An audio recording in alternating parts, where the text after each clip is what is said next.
Spiritual awakening is the realization you are not the thoughts, in a way that you realize you're actually something else.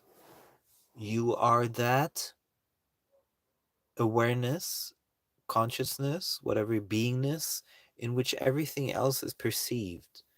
Is basically the you realize the permanent is different from the temporary, and the temporary is the thoughts, the emotions, the impulses, the words, the things that you see in life, everything is temporary.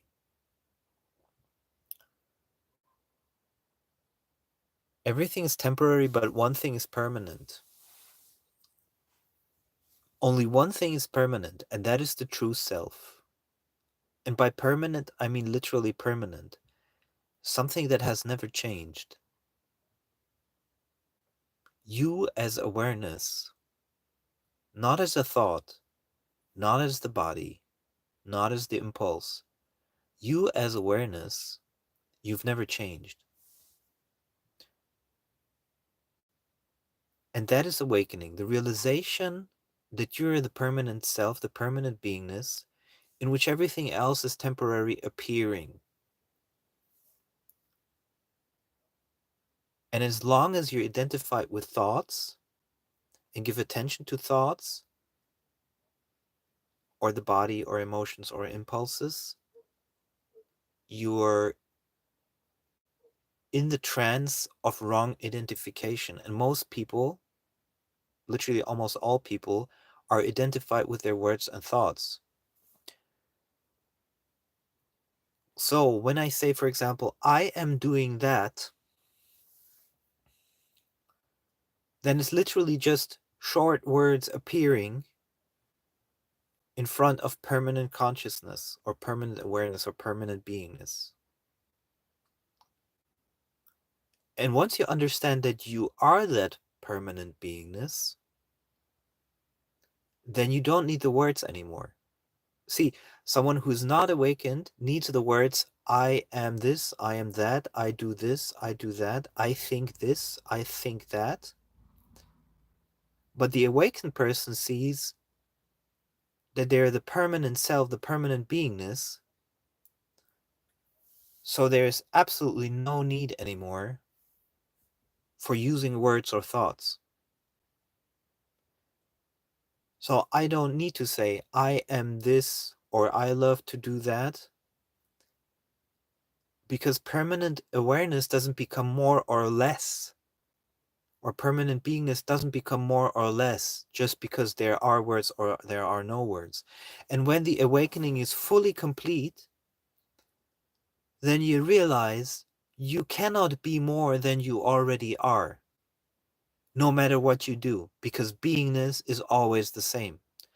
And beingness is never less or more.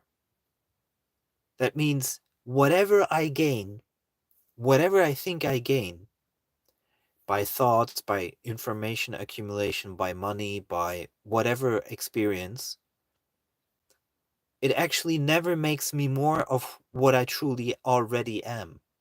I am already fully this beingness, the permanent beingness. And once you fully realize that, all striving, all unnecessary striving, everything falls apart. That's why a lot of people that have awakening have no interest in things anymore. For example, I need to force myself to read something. I'm not interested in what I'm reading, because the self that I am, the permanent beingness, already is. There's nothing to be gained from the information that I'm reading, because the true self cannot be more. So there's nothing that I can add to it. The best analogy is, think of it like a full glass, which is so full that not even a drop fits into it. You are already completely full as beingness. So nothing that you could add on top of it will make it fuller. And once that realization is complete, then you also realize that fear goes away, because there's nothing that can diminish yourself. The beingness can never be less. So no matter what happens in life, beingness is the same. So whatever somebody tries to do to me, or something happens to the apparent me as the body, isn't does not touch the beingness that I truly am. And that is the awakening. The realization that I am the permanent self, in which everything just temporarily appears. It is not the real truth. The real truth is just the here-ness in the present moment, without words, without thoughts. You could almost say that every word, every thought is an energetic blockage within this body system, because you're putting attention on it, but you're not that. So you're wasting that energy. You're wasting energy, you could almost say, by putting it to thoughts and words, and strategies and methods, when in reality, you're just perfectly fine without them. Enlightenment is when the realization is so strong that you're not the body, that, like Ramana, you don't do anything anymore that is not in accordance with that highest recognition that you're nothing of that, and that nothing, truly nothing, can happen to you. That is enlightenment. Where, for example, your body's in danger for some reason, but you don't care, because you're fully realized that you're not the body. That is enlightenment. So awakening is just the realization you are the permanent self, and the thoughts and all these things are just temporary things that come and go that you don't need to pay attention to. And it becomes easier and easier to just be silent, without thoughts, without words.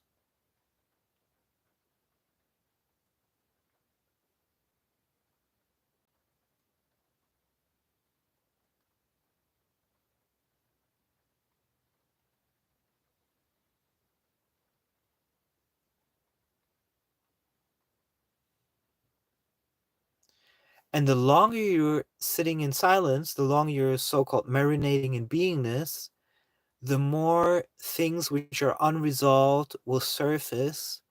But because you're not identified with them anymore, they can fully surface. They can fully leave your energetic field, you could say.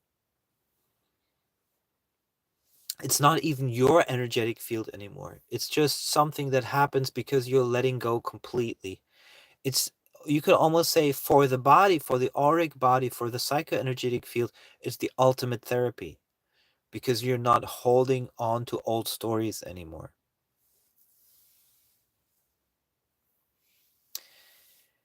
Mishra says, sometimes I'm very smart and sometimes I'm an idiot. Well, in fact, you're never really smart and you're never an idiot. The beingness doesn't have something like smart or idiot. But the interesting thing is that when you marinate in the self as beingness, which is just a state of least effort because you're always in it, then naturally the highest intelligence takes over. It's not that you are intelligent, it's that the highest intelligence is taking over all actions, you could say, because they're not being blocked anymore by previous conditioning or trauma. That's what I also mean when you listen to the heart, not act from the heart, but when you listen to the heart, just in silence, listen to the heart space, then all actions that lead from that are going to be naturally in tune with the highest intelligence, because they're not pre-planned, they're not strategized. They just happen intuitively in that moment, and they have this heart intuition. I call it heart intuition.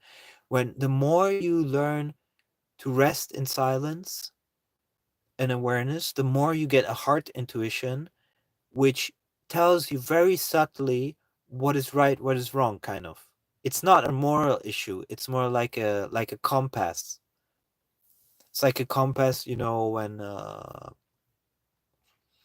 what's his name? Um, Forgot his name.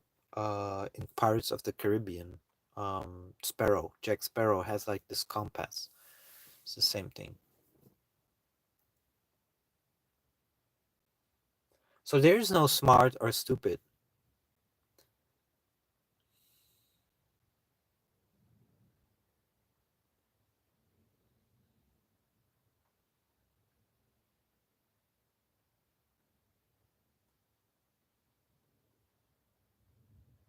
And it's so beautifully uncomplicated because you just rest in the state of least effort. Just don't make any effort. Don't make any effort in your mind. Don't make any effort in thoughts. Don't make any effort. Just stay in the state of least effort without an effort to stay in it. It's complete letting go. And the only thing that remains then, the only thing that remains is beingness itself.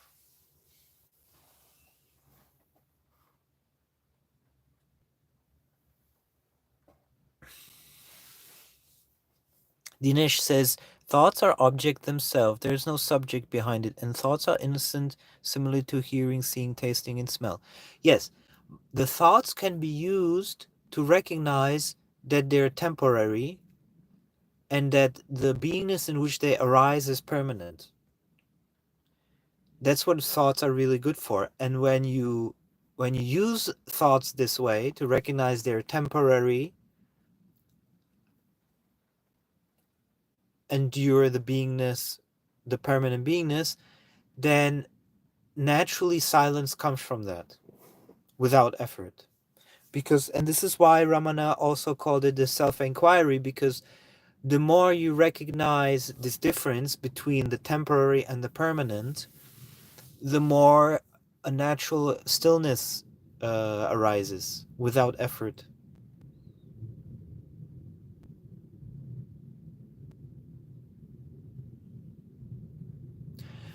Now, it is important to realize that even this temporariness of the body has certain energies, like survival and procreation.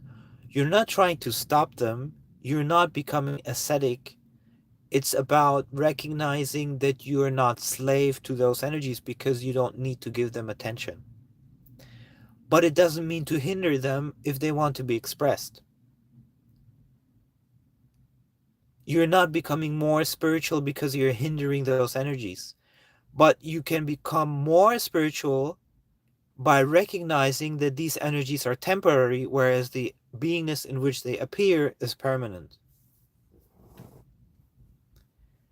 In a sense, the guru can accept everything that comes to him as temporary without negating it or suppressing it, but using it as a tool to recognize the clear difference between the permanent, which is this beingness, and the temporary appearance of thoughts, impulses, lust, desire, all of these things. But they're all temporary. You don't desire all the time. You don't have lust all the time. You're not hungry all the time. You are not thinking about I, this and that all the time. But what is all the time is the beingness that you are. That is all the time. And so what you're doing is, in a sense, instead of pointing the attention outward, you're pointing the attention back to the permanent.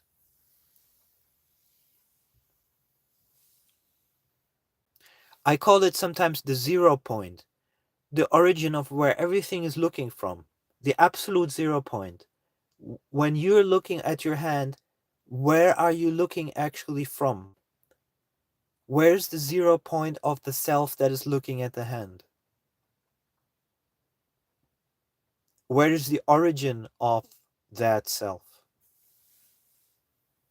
That is the pointing backwards